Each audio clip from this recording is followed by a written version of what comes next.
تو میرے خیال سے یہ دنیا کے واحد غدار لوگ ہوں گے جو پاکستان کے جھنڈے پر بھی کھڑے ہیں، پاکستان کے قومی ترانے کے احترام کے اندر بھی کھڑے ہیں. اور جہاں تک جلسے والی بات ہے تو جلسہ پریشانی کا باعث بنا.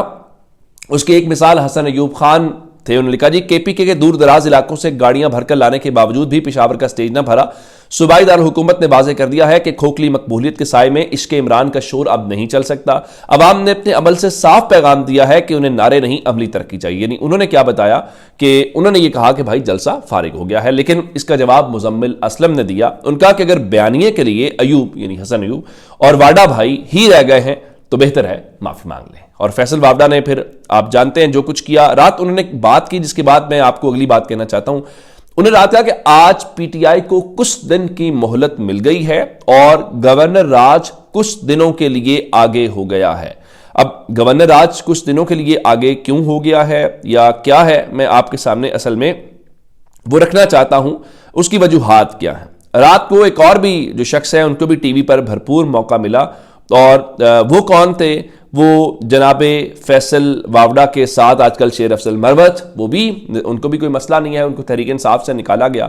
آپ کو یاد ہوگا کہا گیا تھا کہ تحریک انصاف کے 22 ایسے ایم پی ایز ہیں، انہوں نے کوئی ایفیڈیوٹ دیے ہوئے اسٹیبلشمنٹ کو، اور کہا گیا کہ اگر آپ نے ہٹایا علی امین گنڈا پور کو تو وہ بغاوت کر دیں گے اور آپ علی امین گنڈا پور کو نہیں ہٹا سکیں گے. اب جب سہیل آفریدی سسٹم کے لیے ایک پرابلم بن گئے ہیں اور ان کے بارے میں مسلسل غصے کا اظہار بھی ہے اور جو کچھ الفاظ استعمال ہو رہے ہیں وہ تاریخ کا حصہ ہیں، تو اب شیر افضل مروت نے پاکستان تحریک انصاف کے 30 سے 35 ایم پی ایس کے نہ صرف فارورڈ بلاک بلکہ ان ہاؤس تبدیلی کا دعویٰ کیا ہے. کیا کہا؟ کہتے ہیں جی علی امین گنڈا پور کو 30 سے 35 ایم پی ایس نے کہا تھا کہ وہ استعفیٰ نہ دیں.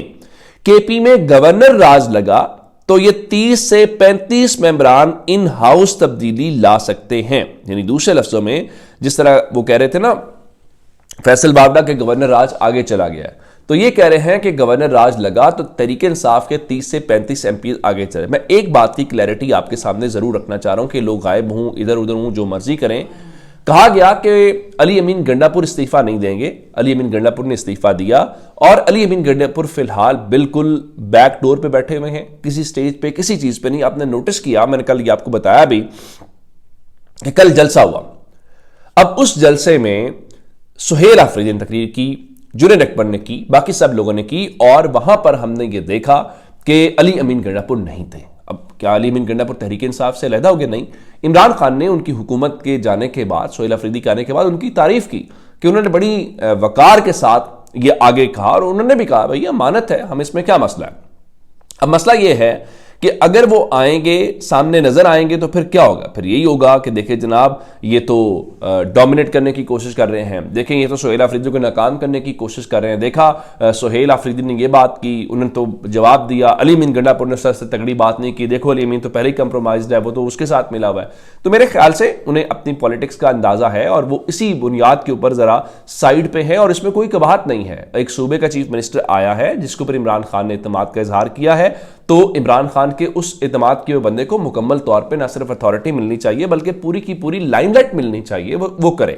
اب علی امین گنڈا پور چاہتے تو گڑبڑ تو کر سکتے ہیں، اس میں تو کوئی شک نہیں. اگر وہ کہتے ہیں میں استعفیٰ نہیں دیتا تو اب تحریک عدم اعتماد لے کے آتے، تحریک عدم اعتماد میں آپ کے لوگ ٹوٹ جاتے. لیکن علی امین گنڈا پور کو پتا ہے کہ عمران خان کے نام پہ ووٹ ملتا ہے اور انہوں نے آئندہ بھی پالیٹکس کرنی ہے، آج نہیں آئندہ بھی. تو کیا یہ ضروری ہے اگر عمران خان ان کو ایک بار چیف منسٹر بنا سکتے ہیں تو عمران خان ان کو آئندہ بھی کوئی ذمہ داری دے سکتے ہیں؟ تو میرے خیال سے یہ ان کی بڑی سمجھداری ہے.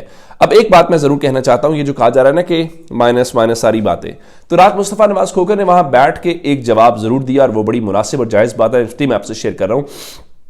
جب کہا جا رہا ہے نا کہ مائنس کر دیں گے، رگڑ دیں گے، یہ کر دیں گے، ان کا پی ٹی آئی نے جتنی سختیاں برداشت کی ہیں اس کے بعد اور کیا کریں گے؟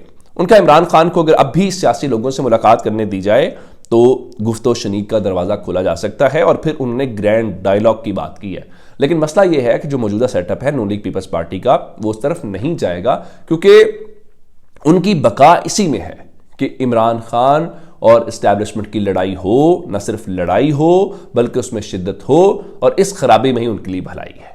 تو جناب یہ اب تک کے اپڈیٹس ہیں، اگر چینل سبسکرائب ابھی تک نہیں کیا کر لیجیے. اپنا بہت سارا خیال رکھیے گا. خدا حافظ.